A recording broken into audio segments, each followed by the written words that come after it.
ቤተሰቦቼ የሀገሬ ህዝብ እርዱኝ እባካችሁ። ፊቴ በጣም እያበጠ ነው። ሰውነትሽ ውስጥ ውሃ ብቻ ነው ያለው ተብዬ ውሃ ነው እንዳለ ተብዬ ውሃው መቀዳት አለበት ተብዬ በጣም እየፈራው ነው።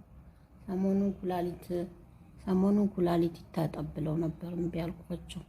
ያለው አልተዋብ አላይን አልተዋብ ነኝ። ከተኛ 15 ቀን ሆኖኛል አልፎኛል።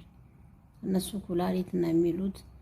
ከዚህ ደግሞ ማስወጣት አይቻልም የግድ ፓስፖርት ስላለኝ ፓስፖርት ፖሊስ እንዳይዘኝ ፈርተው ከዚያ እናስወጣሽን ብለውኛል እስከምትድኝ ማለት ነው። እና እባካችሁ እርዱኝ፣ ፓስፖርቴን የማገኝበት መንገድ ኤጀንሲ ውስጥም ምን ውስጥም የምትሰሩ እባካችሁ እርዱኝ፣ እባካችሁ ከቤተሰቦቼ ቀላቅሉኝ።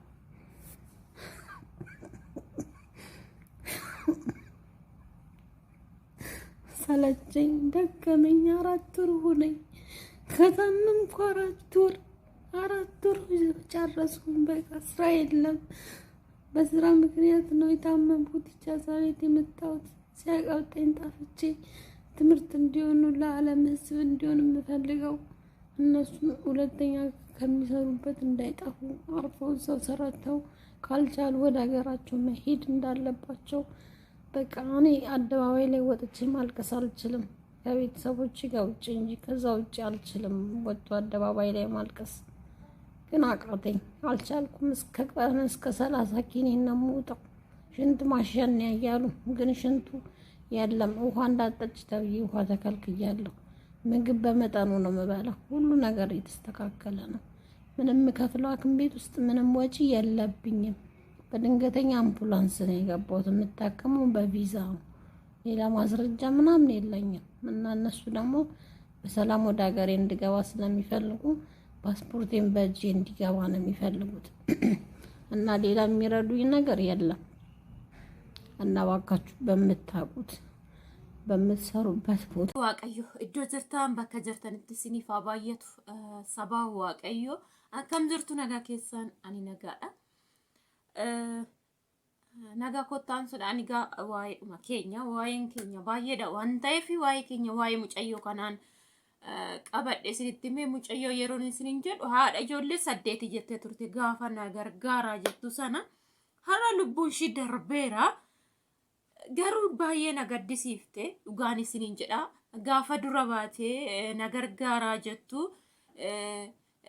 ኩላሊቲዳ ጀቴ ኩላሊቲዳ ጋሩ qaamni kee hundisaa bishaan ol kaa'e waan ta'eef keessaa waraabamuu qabanaan jedhanii naraddaa itti gaaf jalqaba miidiyaa irratti baatu shamarree wayii miidiyaa irratti baaftee turteessu. Amma garuu isheen kaleessa lubbuudhaan darbiteerti jechuudha. Maatii koo biraan nagaa, biyya kootiin nagaa, utuun biyya koo maatii koo jaaniin argin isaanii wal qabsiisa maaloo jechaa turteessu. Namni baay'een illee gaarummaa yaadee fi ture akka galtullee baay'een ijoolleen tikeetti illee kutuufii yaadan jiru, ijoolleen achitti illee gargaaruu yaadan hin jiru. Waaqayyoon hin eeyyamneef baay'ee tokko na gaddisiifte. Mee viidiyoo ilaalleet walitti deebinaati ilaal ቤተሰቦቼ የሀገሬ ህዝብ እርዱኝ እባካችሁ። ፊቴ በጣም እያበጠ ነው። ሰውነትሽ ውስጥ ውሃ ብቻ ነው ያለው ተብዬ ውሃ ነው እንዳለ ተብዬ ውሃው መቀዳት አለበት ተብዬ በጣም እየፈራው ነው። ሰሞኑን ኩላሊት ይታጠብ ብለው ነበር እምቢ አልኳቸው። ያለው አልተዋብ አላይን አልተዋብ ነኝ። ከተኛ 15 ቀን ሆኖኛል አልፎኛል። እነሱ ኩላሊት ነው የሚሉት። ከዚህ ደግሞ ማስወጣት አይቻልም የግድ ፓስፖርት ስላለኝ ፓስፖርት ፖሊስ እንዳይዘኝ ፈርተው ከዚያ እናስወጣሽን ብለውኛል እስከምትድኝ ማለት ነው። እና እባካችሁ እርዱኝ፣ ፓስፖርቴን የማገኝበት መንገድ ኤጀንሲ ውስጥም ምን ውስጥም የምትሰሩ እባካችሁ እርዱኝ፣ እባካችሁ ከቤተሰቦቼ ቀላቅሉኝ።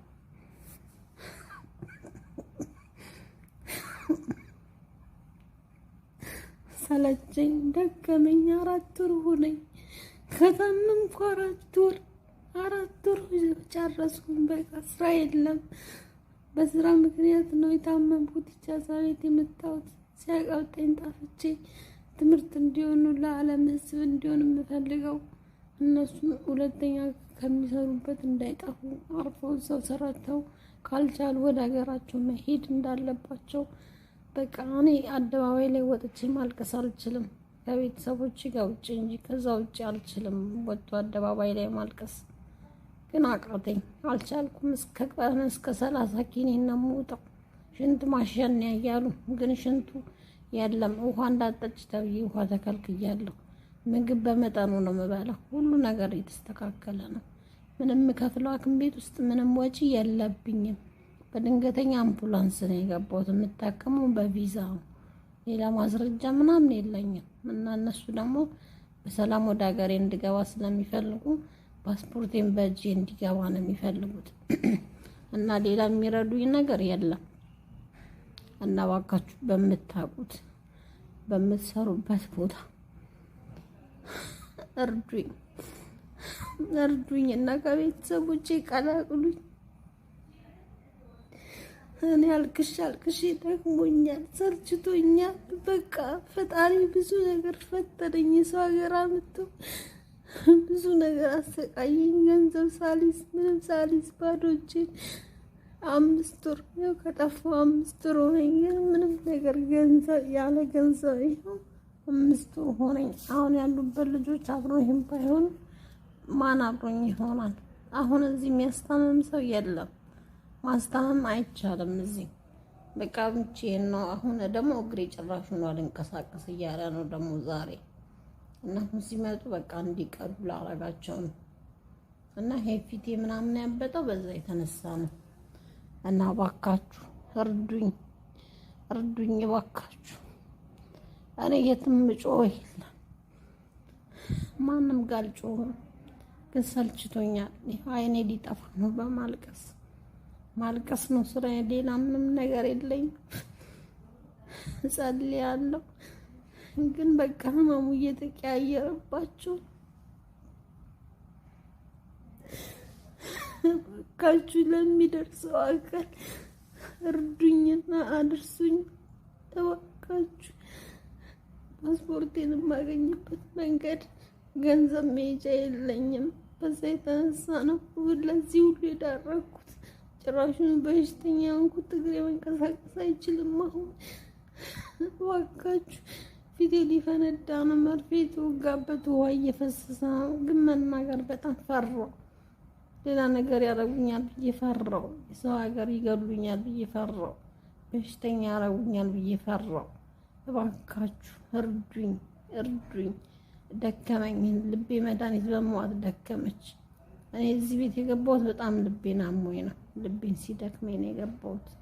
በድንገተኛ አምቡላንስ ነው የገባሁት። ማንም አያውቀኝም፣ እንደማያውቀኝ ሆኜ ነው የገባሁት። ግን ገንዘብ አይከፈልም። ሐኪም ቤቱ ገንዘብ አይከፈልም፣ በነፃ ነው የምታክመው። ግን አሁን ለመሄጃ ፕሮሰስ ያስፈልጋል።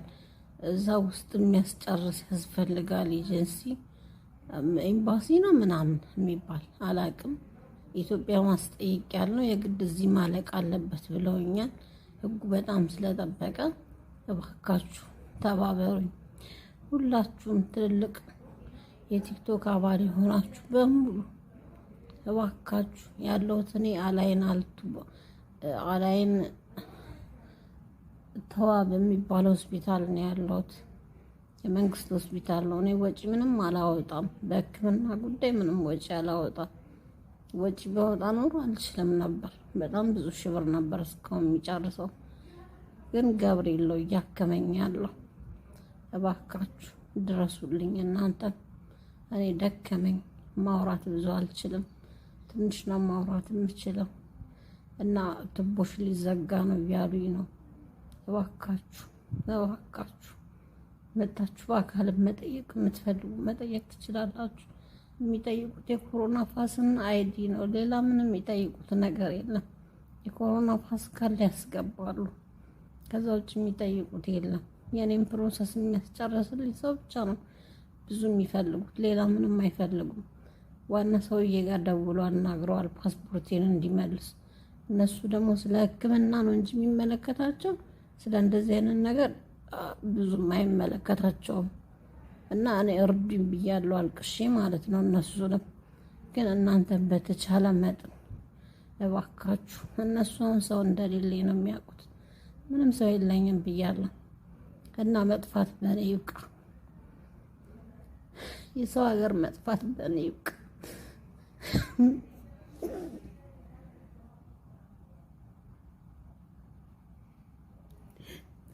መጥፋት በሽታ ነው። መጥፋት ውሻ መሆን ነው። መጥፋት ራስን መጣል ነው። ገንዘብ አይደለም ማየት። ገንዘቡ አይበረክትም። ገንዘቡ ራሱ ሰላቢ ነው።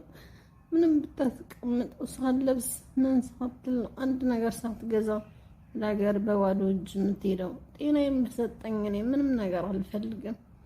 ምንም ባዶ እጄን እሄዳለሁ። ግን እባካችሁ እርዱኝ፣ እርዱኝ። ቤተሰቦቼን በጣም ተጨንቀውብኛል። እባካችሁ እርዱኝ፣ እርዱኝ በምትችሉት። እኔ ሌላ ምንም አልለምናችሁ፣ እምለምናችሁ ይሄን ብቻ። ከዚህ በኋላ ምንም የምለምነው ነገር የለኝም። ከመሞት የሰው ሀገር ከመሞት እና nadhukkubee jettee kulaaliitiidha jettee turte. Kulaaliitiidhumaan otuma isa dhageessee jirtu utuma isaan dhukkubsataa hojjechaa jirtu amma gara maaltu ta'e seetanii isaan obsaatu hojjechaa jirtu. Baay'ee keenya kan biyya Arabaatti obsaa jiraataa jiru. Maaltu ta'e bishaan qoxxaruuti jedhe jechuudha. Kana jechuun baay'ee ulfaataadha yeroo hundaa dhibeen akkanaa jechuudha. Wanti qaama keessan keessa bishaan qoxxare baay'ee ulfaataa tokko. እና bishaan qoxxaree jetteerti isaa waraabamuu qaba naan jedhanii. Kanaaf sodaadhee jira, namni na bira hin jiru jetti. Garuu sababa guddaa kan natti ta'e maalinni jette. Sagalee ishii kanaan warri afaan dhageessan yoo dhageeffachuu dandeessan jechuudha. Mana kontiraataatii hin baay'ina. Mana kontiraataatii ba'ee oddoo ijaaza ji'a 4 ga'ee jira. 5 darbe jetteerti balleessurma. Hojuma tokko malee dhaayyuu anamma ji'a 5 guute jettee jirti. Kana jechuun maa'inni biyya ormaa deemanii mana dallaaltotaan beektu baay'een keessa yoo argitanii mana dallaalaa taa'uun dhibee qabaattanii sana mana Arabaa isinii wayya kana bara amma feetanii isinitti ulfaate jechuudha. Inna gonkumaayyuu hin bayna jechaa jirti. Otoo lubbuun hin darbiin mana kontiraataatii hin bayne, hojii dhiiftanii hin bayna. Hojii tokko hin galle ergan achi bahe si galchine ani na baasanii. Garuu amma hojii tokko malee kuno teessi amma kana isarraan taa'umsatuyyuu bishaan akka ol kaa'u qaamni bishaan akka ol kaa'u nagoosise taa'uuni jette. Maaliif duraan hojjetti dadhabbii akka maleen waan ta'eef kulaaliitiin immoo yeroo teessan miilli sinii ta'a, harki sinii ta'a waan beekamudha warri kulaaliitii qabdan. Kulaaliitiin duraan sosocho'aa deemtee waan tokko amma tokko haala sirreeffachaa deemtee dhuftee immoo yoo teesse rakkina guddaadha teessumnis yeroo tokko jechuudha. Kanaaf sababbii teesse amma bishaan qoxxaruun qaama ishii keessatti isaan akka waraabamu naan jedhanii jette. Nyaata maleedha taasisi, nyaatni amma qaba, bishaan gonkumaan dhuginnaan jedhanii kiniini amma 30 liqimsa. Kan akka bishaan hin dhugdu garuu zim jedhee qaama keessaa bishaanota san akka saabe karaa fincaaniitiin ba'uuf jechuudha. Garuu bishaan hin fayyadamuu jechaa jirti. Makaraa amma kanaa too nyaattu adagaa amma kanaa keessa dhibee amma naga'u too fudhattu. Har'a mulumaayyoo too maatii kootii wal agarsiisaa isaan arguun barbaada too hin jettu ginumayyuu ofii ishiitiifuu of dhabde biyya lafaa gadhiifte jechuudha. Baay'ee tokko nama gaddisiisa. Yoonat anis biyya ormaa baay'ee hojjadhe baroota baay'ee lakkaa'e. Garuu duuti keessaan omaa namni warqii isin bukee ciibsu hin jiru. Omaa namni guyyaa tokko irratti isinii da'u hin jiru biyya keessanis nama keessan keessasoo ta'e. Garuu kan bareedu biyya keessan keessatti.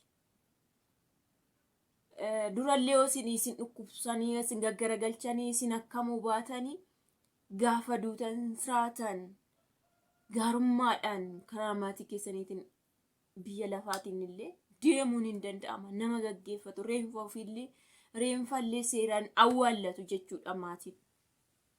Kun amma mucayyoon kun ji'a walumaa galattuu hojii qabaattee hin jirtu. Ji'a 5 yaa hojii ginuma mulumaa jette. Garuu ji'a tokko yaaltee lamana wayidee seentee hin beeku. Ji'a 5 gonkumaa hojiirra hin jiru. Garuu mana kontiraataa diddan bahee ji'a 6 jetteerti.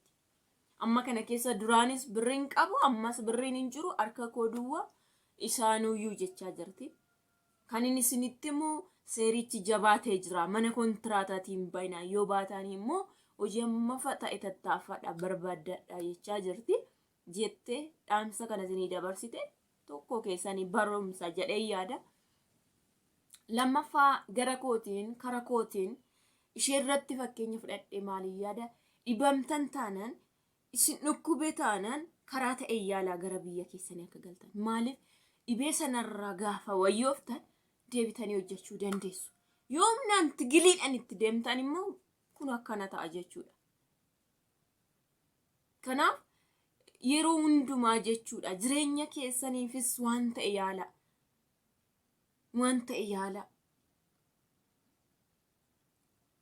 Amma isa dur yaaddu hundumaa ziffi gootee deemtirti jechuudha. Duraan karoorri fi wanta baay'ee dhibee sanaayyuu baatte jechuudha. Giddiinoo dhufe garuu hundumaa dhiisaniiti jedhu baay'een keenya tigiliidhaan hojjanna. Baay'een keenya qorichaan mana hojii amma sanaa dandeenya. Isarraa akka kootti kan hin jedhu amma ta'een karaa isinis irratuun karaa galuun danda'amuun galaati xiqqoo hin yaalamnaa sadhumaatii miti. Garuu sabnee keessan isin gargara waan gargaramtanii irraa fayyitanii taatanii yoo fayyitanii yoo gaarummaa taatan darbitanii immoo deebitanii hojjechuu dandeessu. Yoo xiiqiidhaan deemtan garuu humnaan borurra har'a wayyaa jettan mulumayyuu akkas dadhabdu waan ta'eef ofiifis yaadaa isiniin jechuu barbaade. Yoo jiraattanidha waan hojjettan sanatti kan fayyadamtanii baay'ee tokko na gaddisiifte caalatti kan ishiin bochuu baay'een sodaadhe mana kimee seenuudhaaf seenee bishaan kun akka waraabamu keessi koo sodaachaa jira. Adaraa keessaan paaspoortii hin qabu. Baqa akkaataan itti galu waan hin qabneef karaa ittiin galuu na barbaachisuun na gargaara. Paaspoortii illee argachuu karaa hin danda'uun na gargaara jechaa turteeyyuu. Deemee gaha. Namoonni baay'een akka tattaafachaa fi jiran argaan tureeyyuu garuu karaa darbitee homaa gochuun hin danda'amu. Waaqayyoon lubbuu ishee jannataa galchu. Yoo nama 8 jechuun egaa salphaa miti. Daa'ima 8 qaba jette akka gaafa dura na gargaara jette. Kuni ishiillee dhiitee jira, ijji ishiillee dhiitee jira. Gaafan viidiyoo jalqaba sirriitti attention itti kenne share illee godhe jechuudha. Kanaaf baay'ee keessa isaatu dhiita. Ani kun akkamitti nama dhiita gubbaan keessa akkamitti akka nama dhiita waan maqaa Yesuus hin beeku dhugaan isiniin jedha ishirratti nirki baay'ee nama sodaachisaa. Akkaataan dhiita'uu eenyushiiti kun baay'ee dhiita'ee jiraayyuu ijji ishii yaadaa dhiita'ee jira miillilleen erga immoo seentee akka mannaadha seentee yaalaaf seentee miilli na socho'ullee didee jette viidiyoo tokko hojjatte miillillee na socho'uu didee. Baqa baay'een sodaadhe jette. Baay'ee tokko na gaddisiifte ana dhugaan isiniin jedha. Baqa biyyi lafaa shiruma kana boloo ta'u dhugaan isiniin jedha. Ol buunee gadi buunee qaxaqadhee tuumnee baay'een arganne dhumni ishuma kana baqa. Hunduma isaatu adduma harca'etti dhiiftee biraa deemta. Iddoo guutee jiruttus guutuudhum sana dhiistee deemta. Isa sirkaa faffaca'ee akkuma faffaca'ee sanatti dhiistee bira darbita jechuudha. Yoo dhufe jechuudha. Kanaaf gawayin siksaa ofirra yoona daa'imman ishii sanaaf yaalaa turte jireenya gaarii borulleetti jiraatu iddoo godhatu iddoo qabsiisaa isa jedhu dhibee amma kana du'arraan nama ga'u baattee hojjechaa turte irra darbinaan garuu dhuma lubbuu ishiititu iyyuu irratti ta'e Kanaaf waaqayyoon lubbuu ishee jannata galchuun isiniin jedha. Isin immoo waan tokko barumsa irraa argadha. Tokkoffaa akkuma ishiin dabarsiteeyyuu mana kontiraataati bargi xala'oo baataan gatii sirriidhaan hojjettu. Miidhansaa isin caala immoo kana bara. Miidhansaa baay'ee tokko caala. Amma fakkeenya yeroo baay'ee jechuudha ijoolleen mana kontiraataati ba'an. Amma fakkeenya mee Dubaay ani innaa sana 200,000 mana kontiraataan hojjeta. Garuu warri kaan 700,000 hojjetu. Faayidaa qaba. Garuu immoo mana tokko yoo hin taaneef ba'anii amma mana tokko seenanitti torbee 3 ji'a 1 ji'a 2 fixu. Sana jechuun zoro akkuma sanaa jechuudha. Akkuma 200,000 jechuudha. Sana biraan bakka ammas mana biraa geeddarata ammas ji'a 1 gubda ammas mana biraa bakka yoo akkam nama carraan toleef malee jechuudha. Lammaffaa amma gaafa galtu qormaata baay'ee jira. Paaspoortiin qabdu paaspoortiidhaan galuu hin dandeessu. Ganaa waraqata waan baay'ee baasuudhaaf tiraanspoortii baastee yeroo galuuf jettutti baay'ee dhiphatta. Bakka baay'ee tokko ulfaatadha. Halallee firii taatee deemuu hin dandeessu. Innaa waaqayyoon kanuma eebbiseen amma isinii mijatutti amma karoora immoo yookiin riyaa gaarii qabaattanii achi keessa shamarree hojii isinii barbaaddu gaarummaadhaan daftee bakka isinii buutee isinii gargaartu yoo ta'e okay ginzimmi jettanii bakka paaspoortii gattanii hin bayna mana kontiraataati. Obsaan aannan goromsaa dhugaadhaanii ishuma xiqqoo sana obsine yoo hojjenne waaqayyoon eebba yoo keessa nu kenne isumatu nu ga'a jechuudha. Yaada isa guddaa hojjenne sanaayyuu meetti fayyadamne bakka amma namni kun yoona baay'ee hojjette ofiishii waan ta'e homaa uffadhe illee hin beeku gaarii illee bite ishiinu nama uffate nama maal jedhu fakkaattu bartanii nama waan hundumallee keessa galee beekuyyuu hin fakkaattu kana bartanii akkaataa paaspoortiin illee ittiin naasirratu jetti kanaayyuu hin beektu akkamta akkasirratu maaliif reefu baddees yoona sagalee jechuma namni badi jedhee hin badde malee akkaataa badanii booda rakkinni akkamii akka nama quunnamuutti ishiin beektu jiru. So kanan isiniin jedha waaqayyoon ishii jannata haa galchu ofii keessan immoo itti yaada yeroo hundumaayyuu baay'ee argachuu irra xennoo arganne gaarummaatti jiraachuu wayyaa yoommoo fakkeenya dhibeen akkana waaqayyoon jedhiin nu mudate ta'e isin mudate ta'e akka isa akkana lubbuurra isin ga'e ta'e amma tokko yaalama ji'a 3 guuteera edda akka malee kanatti na dhukubuu jalqabe qoricha tokko argachaa hin jiru jette ergareefu tole ammoo ambulaansiin keessan gaatte muddina waan ta'eef firiidha akkamamaa jirti. Garuu bakka waan baay'eetu miidhaan ishiirra ga'e. Bishaanii Dubaay keessatti toon qammasin hammam dhibee qabaadhuuti sinobsisiisu. Si dirqamsiisa gaa jireenya ilaali biyya ormaa keessatti haadha abbaarraa fagaattee firarraa biyyarraa fagaattee qobaa kee jechuudha. Qobaa kooti namni na akkamsiisu hin jiru. Namni na bukkee jiru hin jiru jechaa jirti.